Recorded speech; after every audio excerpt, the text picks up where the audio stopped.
রোজা সফল হবে না। যে ব্যক্তি অন্যায়, অশ্লীল, মিথ্যা এগুলি ছাড়তে না পারলো তার রোজা রেখে উপোস করা আল্লাহর কোনো প্রয়োজন নাই। নাসাই শরীফের হাদিস, হাদিসের সনদটা সহি, আসিয়ামু জুন্নাহ মা লাম ইয়াখরিকহা, রোজা হলো ঢাল যদি ফুটা না করে। ঢাল যদি ছিদ্র করে দেয় তাহলে এই ঢাল দিয়ে জাহান্নামের আযাব ফেরানো যাবে না। সুনান ইবনে মাজার হাদিস, রুব্বা সাইমিন লাইসা লাহু মিন সিয়ামিহি ইল্লাল জু, অনেক রোজাদার আছে যারা রোজা রেখে শুধু কষ্টই পায়, ক্ষুধার কষ্টই পায়, আর কিছু পায় না। নেকিও নাই, বরকতও নাই, ক্ষমাও নাই, কিচ্ছু নাই, শুধু কি পায়? পেটের ক্ষুধাটা পায়। ওয়ারুব্বা কাইমিন লাইসা লাহু মিন কিয়ামিহি ইল্লা সাহার, অনেক কিয়ামকারী তারাবি নামাজ পড়ে কিন্তু পয়রা অর্গমা হয়, আর কিছু পায় না, শুধু অর্গমাটা পায়। একজনে পাইলো ক্ষুধা, রাত জায়গা পাইলো অর্গমা, আর কিছুই সে পায় না। কোন রোজাদার? রোজা রেখে যে নিজের ওই পাপ কাজ ছাড়তে না পারে, আল্লাহ এর রোজার কোনো দরকার নাই। তাহলে এই রোজা, এমন রোজাদার যেন আল্লাহ পাক আমাদেরকে না করান যেই রোজা রেখে শুধু ক্ষুধাই পাওয়া যাবে আর অর্গমাই থাকা হবে, এমন রমজান পালনকারী যেন আল্লাহ আমাদেরকে না করে, ওইরকম হতবাগার কাতারে যেন আমাদেরকে শামিল না করে। আল্লাহ পাক রব্বুল আলামিন বলেন, ওয়ালা ইয়াগতাব বা'দুকুম বা'দা, তোমরা একে অপরকে গীবত করিও না, অন্যের গীবত তোমরা করিও না।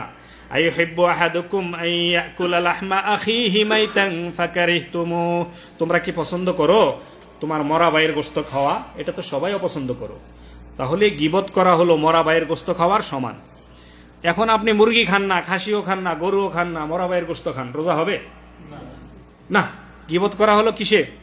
আল্লাহ পাকের কোরআন সূরা হুজুরাত, এখানে বলা হচ্ছে তোমরা কি এটা ভালোবাসো যে মরা ভাইয়ের গোশত খাবে?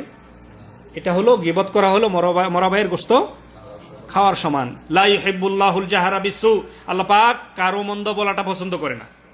আপনার মধ্যে মন্দ আছে, সাহাবায়ে কেরাম বললেন, ইয়া রাসূলুল্লাহ গীবতটা কি? মাল গীবা। রাসূলুল্লাহ সাল্লাল্লাহু আলাইহি ওয়াসাল্লাম বললেন, যিকরুকা আখাকা বিমা ইয়াকরাহ, যেই কথা তোমার ভাইয়ের ব্যাপারে বলবা এটা শুনলে যদি সে তার মনে কষ্ট পায়, এটাই গীবত। এক সাহাবী বললেন, ইয়া রাসূলুল্লাহ আমি যেই কথাটা বলতেছি এই দোষটা যদি তার মধ্যে থাকে? রাসূলুল্লাহ সাল্লাল্লাহু আলাইহি ওয়াসাল্লাম বললেন, যদি থাকে তাহলেই গীবত হবে, আর না থাকলে এটা হবে কি? মিথ্যা অপবাদ, বহতান। গীবত সত্যই হলে গীবত হবে। আমরা মনে করি আমার কথা তো ঠিকই। মসজিদ থেকে নামাজ পড়ে বাইরেছি, দেশে ছুটিতে গেলাম, তো মসজিদের সামনে একটা টুল বানাইছি, তো গিয়া বসলাম আমি সহ আরো 3 জন। তো একজনে বলতেছে অমুকে ফাতলা, আরেকজন আচ্ছা, তো আরেকজনে আরেকটা বললো, আরেকজনে আরেকটা বললো, 3 জনে 3টা গীবত করলো। আমি বললাম, এই যে টুলটা বানাইছেন উপরে টিনটুন দিয়া সুন্দর করে একটা ইয়ের মতো পার্কের মতো বানাইছে, আমি বললাম এটা কি বানাইছে গীবতের জন্যই? মসজিদ থেকে বাইরে আপনারা প্রতিদিন এটা প্র্যাকটিস করেন, অমুকের দোষ এই, হ্যার দোষ এই, হ্যার দোষ এই। হ্যাঁ বলতে পারে হয়তো আমি কথাটা ঠিকই বলছি, আসলে তো আমি যা বলতেছি সত্য। তুমি যত সত্যবাদী হও, আল্লাহ পাক কারো মন্দ বলাটা পছন্দ করেন না।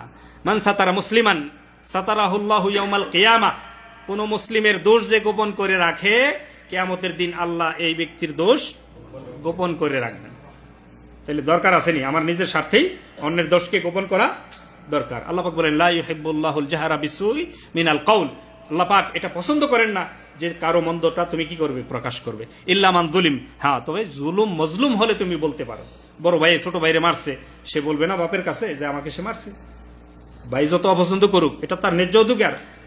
তবে কেউ যদি মজলুম হয় সে বলতে পারে। তো যাই হোক, আমাদের প্রসঙ্গ ওইটা না। আপনি রোজা রাখছেন আর দিব্যি গীবত করতেছেন মসজিদে বইয়া, আপনার রোজা হবে? সাবধান। আল্লাহ পাক বলেন, ইত্তাকুল্লাহ, তোমরা আল্লাহকে ভয় করো। এই গীবতের কথা বলার পরে আল্লাহ পাক বলেন, ইন্নাল্লাহা তাওয়াবুর রাহিম, আল্লাহ পাক দয়াশীল ক্ষমাকারী, আল্লাহর কাছে ক্ষমা চাও, এই জাতীয় পাপ তোমরা করো না।